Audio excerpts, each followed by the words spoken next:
আসসালামু আলাইকুম প্রিয় এসএসসি 26 ব্যাচ। আজকে হচ্ছে আমি তোমাদেরকে পোয়েমের একদম ফাইনাল সাজেশন তোমাদেরকে আমি দিয়ে দিব। তোমরা জানো, তোমরা যারা 2026 সালে 2026 সালে যারা এসএসসি পরীক্ষা দিবা, তোমরা জানো তোমাদের নতুন দুইটা টপিক অ্যাড করছে। সেটা হচ্ছে তোমার পোয়েম থেকে শর্ট কোশ্চেন আসবে, আর হচ্ছে স্টোরি থেকে কি আসবে, শর্ট কোশ্চেন আসবে। এই দুইটা টপিক তোমাদের নতুন অ্যাড করছে। তোমরা হচ্ছে এমন একটা হতভাগা ব্যাচ, এর আগে কখনো হচ্ছে তোমার কি পোয়েম ছিল না, মানে পোয়েম থেকে শর্ট কোশ্চেন আসতো না।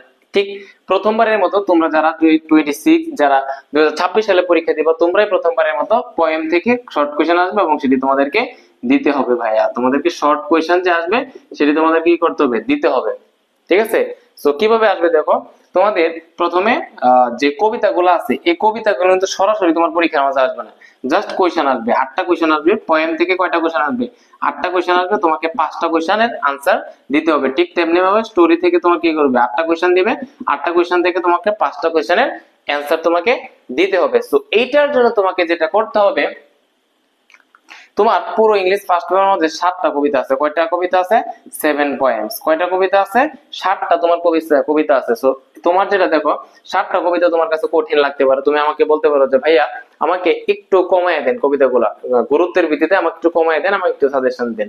ঠিক আছে, 7টার ভিতরে আসলে সাজেশন চলে না। এরপরেও তোমরা যারা বলতেছিল যে ভাইয়া আমার 7টার মধ্যে সবচেয়ে গুরুত্বপূর্ণ কোনগুলো একটু আমাকে সাজেস্ট করে দিন, দেখো এই 7টার মধ্যে সবচেয়ে বেশি যেটা ইম্পর্টেন্ট, ধরো এটা যে কোনো একটা বোর্ডে আসবে, একটা না 2-3টা বোর্ডে আসবে, সেটা আসছে, সেটা হচ্ছে টু মাদার্স রিমেম্বার, দুইজন মার স্মরণে। তোমরা জানো একজন লেখিকা তার দুইজন মা, তার ইয়াং মাদার, তারপর হচ্ছে তার যে বৃদ্ধ মা, দুইজন মার মাঝে কি করে, তুলনা করে, তাই না?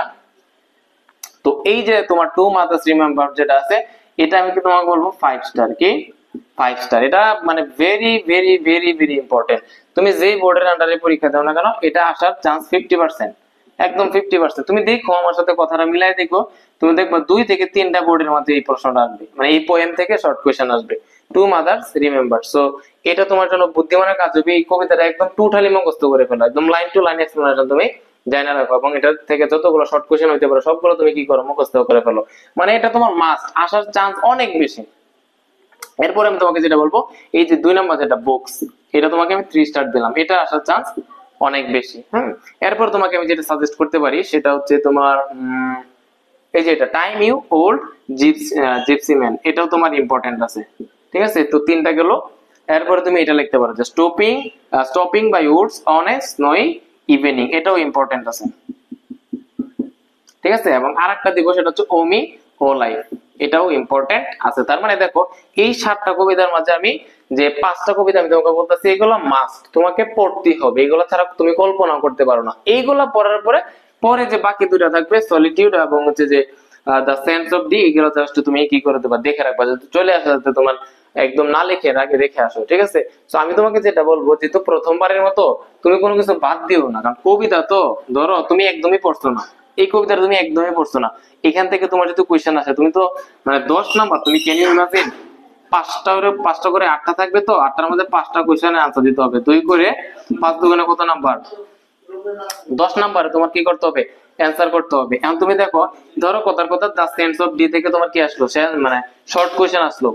তো দেখো তোমাকে যেটা বলতেছিলাম, এই যে কবিতাটা আছে দ্য সেন্স অফ ডি, ধরো কথার কথা এখান থেকে পরীক্ষায় চলে আসলো, এখান থেকে শর্ট কোশ্চেন চলে আসলো, তখন তুমি কি করবা? এখন তুমি যদি পরীক্ষা না পারো, 10টা কোশ্চেন যে থাকবে, সরি 8টা কোশ্চেন যে থাকবে, 8টা থেকে তুমি যে 5টা দিও, তুমি তো একটাও পারবে না, তখন তোমার 10টা নাম্বারই তোমার চলে যাবে। সো এই জন্য আমি তোমাকে যেটা বলবো, রিস্ক নেওয়ার ভাই কোনো দরকারই নাই, রিস্ক নেওয়ার কোনো দরকার নাই। তুমি খুব বেশি কবিতা তো নাই, 7টা কবিতা আছে, তাই না? এই যে 7টা কবিতা, তোমার যে বুদ্ধিমানের কাজ হবে 7টা কবিতার পড়ে যাওয়া। ঠিক আছে, দেখো তোমাকে যেটা বলতেছিলাম যে এই যে পোয়েম গুলো যেগুলো আছে না, পোয়েম গুলো তোমার কাছে কি লাগে, হার্ড লাগে, কঠিন লাগে।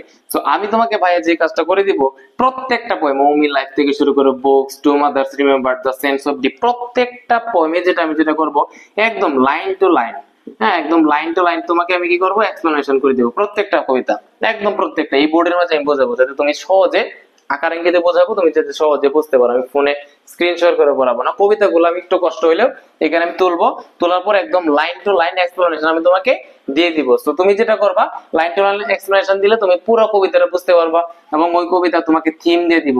মূলত ওই কবিতা দ্বারা প্রত্যেকটা কবিতার একটা মূল ভাব থাকে, ওই মূল ভাবটা তোমাকে বুঝাই দিব। এবং ওই কবিতার আন্ডারে যতগুলো শর্ট কোয়েশ্চেন হইতে পারে ভাই, যতগুলো শর্ট কোয়েশ্চেন হইতে পারে, ধরো একটা কবিতা আমি পড়াইলাম, টু মাদার্স রিমেম্বার, এটা পড়ানোর পরে আমি এখান থেকে শর্ট কোয়েশ্চেন প্র্যাকটিস করাই দিব, 20-30টা কোয়েশ্চেন, যতগুলা তোমার পরীক্ষায় আসার মতো যতগুলা কোয়েশ্চেন আছে সবগুলো আমি তোমাকে পড়াই দেবো। তাহলে তোমাদের যেটা দেখবা যে পোয়েমের উপর যে তোমার ভয় ভীতিটা ছিল এটা তোমার চলে যাবে, এবং একটা 100 তোমার একটা কি থাকবে, একটা প্রিপারেশন হয়ে যাবে কিসের উপর, পোয়েমের উপরে। ঠিক আছে ভাই, তো পোয়েম নিয়ে যারা প্যারা খাচ্ছিল, যারা চিন্তা করতেছিল, কোনো সমস্যা নাই, তোমরা এসএসসি 26 যারা আছো ভাইয়া, আমি তোমাকে একটা গ্যারান্টি তোমাকে দিয়ে দিলাম, তোমাদের পরীক্ষার আগ দিন পর্যন্ত আমি তোমাদের নিয়ে কাজ করে দেবো ইনশাল্লাহ। সো আর পোয়েম নিয়ে তো কোনো সমস্যা নেই, একদম প্রত্যেকটা পোয়েম নিয়ে আমি কি করবো, লাইন টু লাইন এক্সপ্লেনেশন দিব, ঠিক আছে, এবং ওইটা থেকে যে শর্ট কোয়েশ্চেন হইতে পারে সবগুলো আমি তোমাকে দিয়ে দেবো, ঠিক আছে। তো আজকের ক্লাসে এই ছিল পোয়েমের যে এটা, এবং আর অন্য একটা ক্লাসে তোমার যে করবো যে স্টোরি আছে না, স্টোরি থেকে কোন স্টোরি গুলো খুব গুরুত্বপূর্ণ এবং ওইখান থেকে কিভাবে তুমি স্টোরির আনসার গুলো করতে হবে ওইগুলো তোমার আমি কি দিয়ে দিব তোমাকে। সো এই ছিল আজকের ভিডিও।